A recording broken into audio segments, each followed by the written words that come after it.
Well, guys, this is it. The top 20 extinct American steam locomotives part 4. This has been long awaited for me to do, and this time I'm having another person join us, and he is taking Mogami's place since he wasn't able to finish his lines. Everyone, I'm James, more commonly known as James's Trains, and today I'm going to be helping out my friend Brendan's Trains to finish off this list. Alright, without further ado, let's get into the last 5 locomotives. Number 5, the Santa Fe 3160 Class 282. The Santa Fe had lots of Mikados, but the 3160 class is the one with the most built. In the time of World War I, the Santa Fe needed a new and more powerful locomotive to handle freight trains. The freight trains were hauled by the early 210-2s and 280s, but they needed an engine that was faster and stronger than their 280s. Between 1916 and 1920, the Santa Fe ordered 128 locomotives from Baldwin. Their numbering system was from 3160 to 3287. With a boiler pressure of 200 psi, 63-inch diameter driving wheels, and 27 by 32-inch cylinders, they could produce around 66,500 pounds of tractive effort. 128 engines were mostly used for freight trains and probably even some heavy passenger trains. Sadly, the Santa Fe was beginning to switch to diesels in the late 40s and early 50s. The 3160 class engines were retired between 1950 and 1956. Sadly, no Mikados from the Santa Fe made it into preservation. But number 3167 and 2 other locomotives were heading down a train in Kansas when they went over a bridge that derailed into a river. Now, not everything from 3167 was recovered, however, bits and pieces were. Number 4, the Norfolk and Western Y6Bs. Now, before I mention this class, I know some of you are going to mention number 2156, which is at the National Museum of Transportation in St. Louis. Now, the difference is 2156 is a Y6A, a very close relative to the Y6Bs. The Y6Bs had larger fireboxes, were longer, and had greater tractive effort than the Y6As. The Y6As had 166,000 pounds of tractive effort. The Y6Bs had 170,000 pounds of tractive effort. In total, 30 of these locomotives were built, number 2171 and number 2200. Now, the 2200 was the last mainline steam locomotive ever built, so that locomotive is pretty special. Like most NNW Malays, the Y6Bs were true Malays because they had a compounding system. So basically, they recycled steam from the rear set of cylinders into the front set of cylinders, which were larger than the rear set of cylinders. But the later locomotives like the Y5s, the Y6s, the Y6As, and the Y6Bs had a lever in the cab, turning them from compound mode to simple mode, meaning it was basically like a Challenger, so to speak. These locomotives were mainly used to haul freight trains and coal drags and so what, any freight train on the NNW. But 2 of these locomotives were actually used to pull special excursions. Number 2190 was used to pull an excursion, and number 2174 was also used to pull an excursion on July 11, 1959. Sadly, the Norfolk and Western switched to diesel-powered, and almost all the Y6Bs were scrapped. But one engine, number 2174, almost made it into preservation. But before I forget, number 2190 was the last one to pull a steam-powered passenger train on the Norfolk and Western. Now, back to 2174. It was sold to a scrapyard in Roanoke, where it sat with a tenderless Y6 class, that being number 2143. Now, the locomotive sat there until February 16th, 1976, where, sadly, the locomotive was cut up for scrap. Which is, honestly, quite a shame, because I am a huge fan of the Norfolk and Western. I actually made a model of a Norfolk and Western Z-Class, which you can see on my channel. But it really is a shame that these mighty Malays are no more. But at least we have 2156 and the almost forgotten Norfolk and Western Y3A number 2050. So at least we have a handful of NNW steam locomotives still left in the world. Number 3. The New York Central Hudsons. Now, in the early 1920s, the New York Central needed a new fast passenger locomotive because the Pacific type could only handle a maximum of 12 cars. So in 1927, the American Locomotive Works built the first Hudson, number 5200. They kept on building them until 1938 when the last one was completed. In total, 275 Hudsons were built to handle the passenger trains. The first Hudson to be streamlined was J1E number 5344, which became the Commodore Vanderbilt. Later, when the last 50 Hudsons were being built, 10 of them were given the Henry Dreyfuss streamlined shrouding, and 2 were even given the Empire Express shrouding.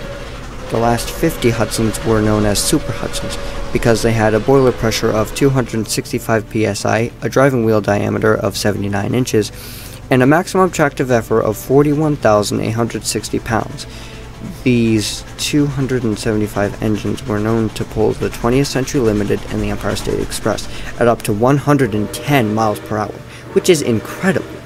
Sadly, the New York Central started to order diesels to replace the Hudsons between 1953 and 1956.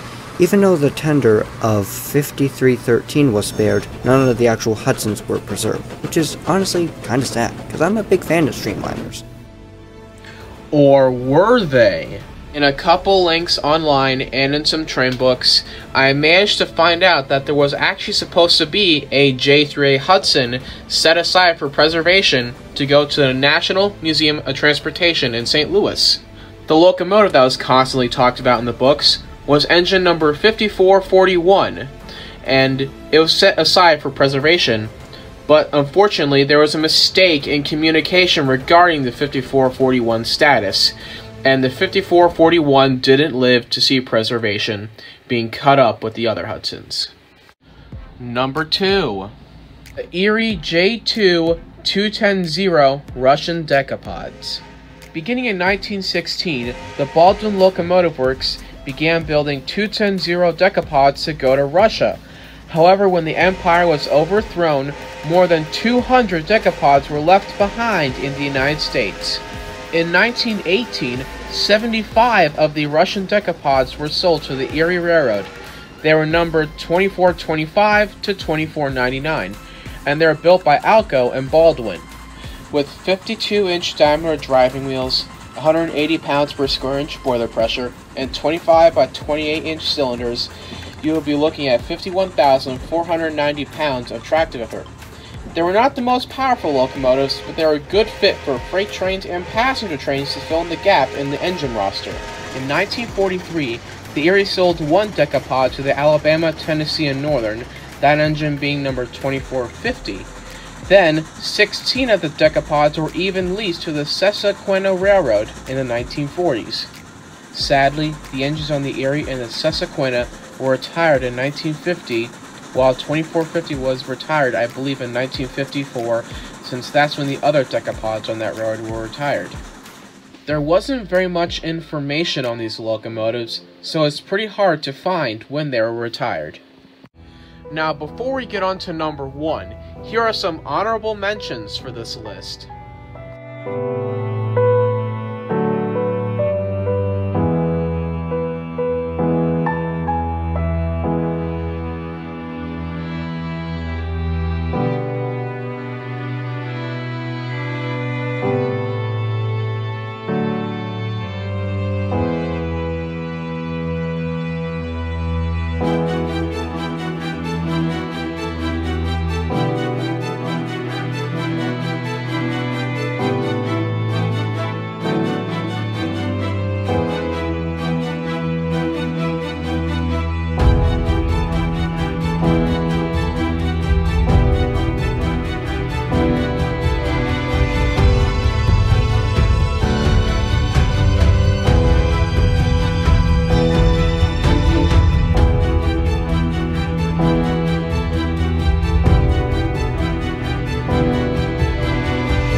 Now, here is my number 1 pick.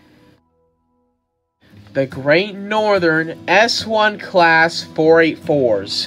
You should have seen these locomotives coming. Probably the best dual-purpose locomotive on the Great Northern. In the late 1920s, the Great Northern needed a faster and stronger locomotive to handle passenger trains like the Empire Builder. The main passenger power at the time was the P-class mountains. They had the strengths, but they were not fast enough to keep the train up to time. So in 1929, the GN ordered 6 484 locomotives from the Baldwin Locomotive Works, classified as S1s. Their numbering system was from 2550 to 2555. With a boiler pressure of 250 pounds per square inch, 73-inch diameter driving wheels, and 28 by 30-inch diameter cylinders, the resulting tractive effort was 68,466 pounds. This was a good choice for the Empire Builder since the top speed for the mountains was 50 miles an hour, while the S1's top speed was 75 to 80 miles per hour. Now, the S1s and S2s obviously had some differences between them. The S1s obviously had a higher boiler pressure, larger cylinders, and more tractive effort. But unlike the S2s, which had a radial state boiler and firebox, the S1s had a more traditional bell pair firebox. Now, just like the S2s, one of the S1s received a fully enclosed cab, that engine being number 2552. The other 5 locomotives had the normal vestibule cab. These engines were seen pulling the Empire Builder until 1931, when one of the S1s was tested for freight trains. The test happened to be actually very successful, and the S1s were reassigned fast freight service. Because of this, the passenger services were given to the bigger drivered S2s, which still were great at the Empire Builder and other trains. The S1 class Northerns were known to pull heavy freight trains and occasional passenger trains until the diesels came to replace them. Like the S2s, the GN retired them between 1956 and 1958. And though 2584 and the tender of 2575 were spared, all 6 of the S1s met the scrapman's cutting torch by 1963. It's a shame that none of the S1s made it out, since they're a part of the evolution of the Northern type power on the GN. Because of the history of these rarely talked about 484 Northerns, and them being probably the last GN steam locomotives during the transition from steam to diesel, made the S1s on my #1 spot on the top 20 extinct American steam locomotives. Well, that does it for this top 20. If you want to see more lists like this in the future, feel free to let them in the comment section below, but I have some more lists that I'll be doing in the future, those being the top 10 or 12 logging steam excursion stars, and the top 10 or 12 steam excursion stars from Canada.